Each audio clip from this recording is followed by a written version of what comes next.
নমস্কার বন্ধুরা, Prius cooking ব্লগে আপনাদের সবাইকে স্বাগত জানাই। আজকে আমি আপনাদের সঙ্গে জামাই ষষ্ঠী স্পেশাল একটি রেসিপি শেয়ার করব। তো স্কিপ না করে সম্পূর্ণ ভিডিওটি দেখার জন্য আপনাদের কাছে অনুরোধ রইল। তো আজকে আমার রেসিপি দুধ পনির। তো চলুন বন্ধুরা, রেসিপিটা দেখে নেওয়া যাক। আমাদের দুধ পনির বানানোর জন্য আমি এখানে 500 গ্রাম মতো পনির নিয়ে নিয়েছি। আর ঠিক এইভাবে পনিরগুলোকে কেটে নিতে হবে।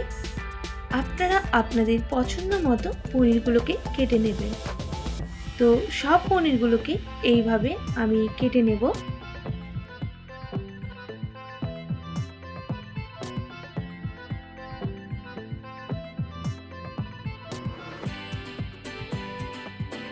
সব পনিরগুলো কাটা হয়ে গেছে। এবার আমি দুধ পনির বানানোর জন্য কিছু মশলা বেটে নেব। তার জন্য এখানে আমি একটা মিক্সিং জার নিয়ে নিচ্ছি। আর জারের মধ্যে দিয়ে দেব 2 টেবিল চামচের মতো পোস্ত আর মগজদানা, আর নিয়ে নেব 6 থেকে 7টা কাজু।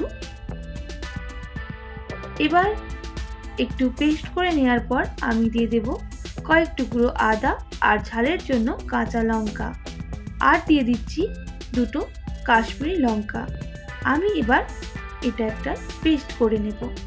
আপনারা ঝালটা অবশ্যই কম বেশি করে নেবেন। এখানে এবার দুধ পনির বানানোর জন্য একটা কড়াই বসিয়ে দিলাম। আর কড়াইটা বেশ গরম হয়ে গেলে আমি এখানে 5 থেকে 6 টেবিল চামচের মতো সাদা তেল দিয়ে দেব। আর তেলটা একটু ভালো করে গরম করে নিতে হবে, নাহলে পনিরগুলো চিটিয়ে যাবে। তো গরম হয়ে গেলে আমি পনিরগুলো ভাজার জন্য দিয়ে দেব।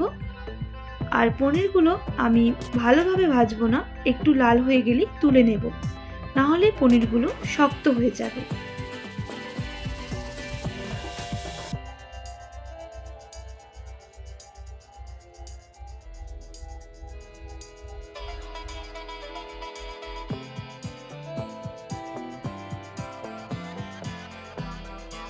তো পনিরে দেওয়ার জন্য আমি এখানে 500 গ্রাম মতো দুধ গরম করে নিয়েছি।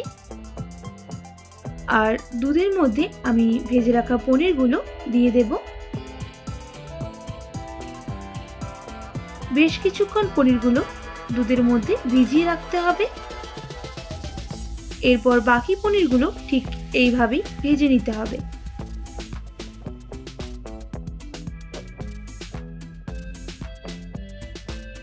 পনিরগুলো সব ভাজা হয়ে গেছে। আমি কিছুটা তেল তুলে রেখে দিলাম। এরপর আমি এখানে কিছুটা পরিমাণ বাটার দিয়ে দেব, আর দিয়ে দেব 4টে লবঙ্গ, 3টে এলাচ আর দারুচিনি। এবার ভালো করে গরম মশলাগুলো ভেজে নিতে হবে। ভালো করে ভাজা হয়ে গেলে বেটে রাখা মশলার পেস্টটা অ্যাড করে দেব। আর মশলাটা বেশ কিছুক্ষণ ভেজে নেব।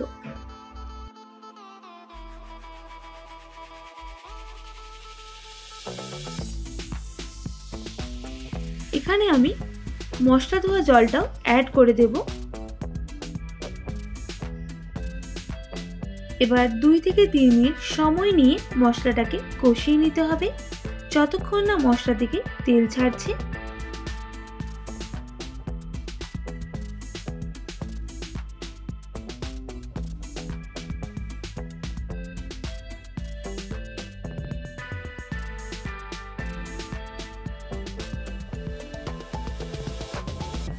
অলরেডি মশলা থেকে সাইডে দেখুন তেল ছাড়তে শুরু করে দিয়েছে।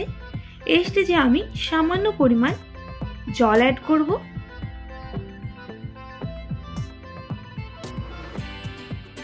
জলটা অ্যাড করার পর জলের সাথে মশলাটা মিশিয়ে নিতে হবে।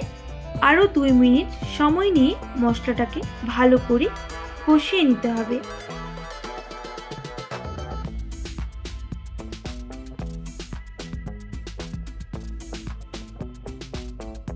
মশলাটা ভালো করে কষানো হয়ে গেছে। এখানে আমি 1 টিস্পুন লবণ দিয়ে দেব।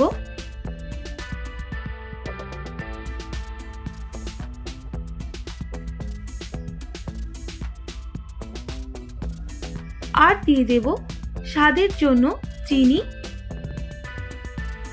আর দিয়ে দিচ্ছি মশলা। এটা ছিল বাটার পনির মশলা। আমি এখানে হাফ টিস্পুন ব্যবহার করছি, আপনারা এটা স্কিপ করতে পারেন। এরপর মশলাটাকে ভালো করে কষানো হয়ে গেলে আমি ভিজিয়ে রাখা পনিরটা দিয়ে দেব, সঙ্গে দুধটা দিয়ে দেব। এবার ভালো করে মিশিয়ে নিতে হবে।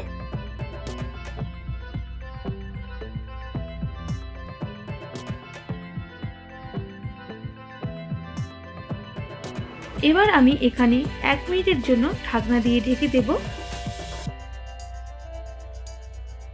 1 মিনিট পর ঢাকনাটা খুলে আবারও আমি একটু নাড়াচাড়া করে নেব আর 2 থেকে 3 মিনিট সময় নিয়ে ভালো করে ফুটিয়ে নেব।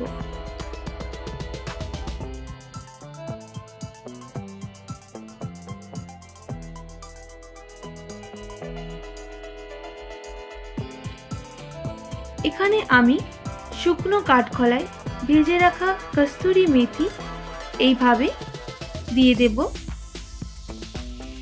তাহলে আরো টেস্টি হবে এই রেসিপিটা।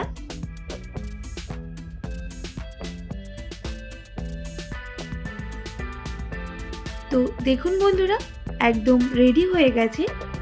আশা করি আজকের রেসিপিটা আপনাদের ভালো লেগেছে আর এইভাবে অবশ্যই বাড়িতে ট্রাই করবেন। আর কেমন লাগলো আমাকে কমেন্ট করে জানাতে একদমই ভুলবেন না। আর এটা একটি সম্পূর্ণ নিরামিষ রেসিপি, আপনারা নিরামিষের দিনেও এইভাবে পনির বানিয়ে নিতে পারবেন। আশা করি আমার রেসিপিগুলো ভালো লাগবে। আর যদি ভালো লেগে থাকে অবশ্যই একটি like, comment, share and subscribe করে আমার পাশে থাকবেন। পাশে থাকা বেল আইকনটাও প্রেস করে দেবেন, তাহলে নিত্য নতুন রান্নার ভিডিওগুলো আপনাদের কাছে পৌঁছবে।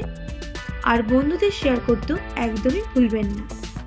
আজকের মতো এইটুকুই, আবারও নতুন কোনো রেসিপির সঙ্গে দেখা হবে। আপনারা ভালো থাকবেন, সুস্থ থাকবেন। আর এতক্ষণ আমার সঙ্গে আমার ভিডিওটি দেখার জন্য অনেক অনেক ধন্যবাদ আপনাদের সবাইকে।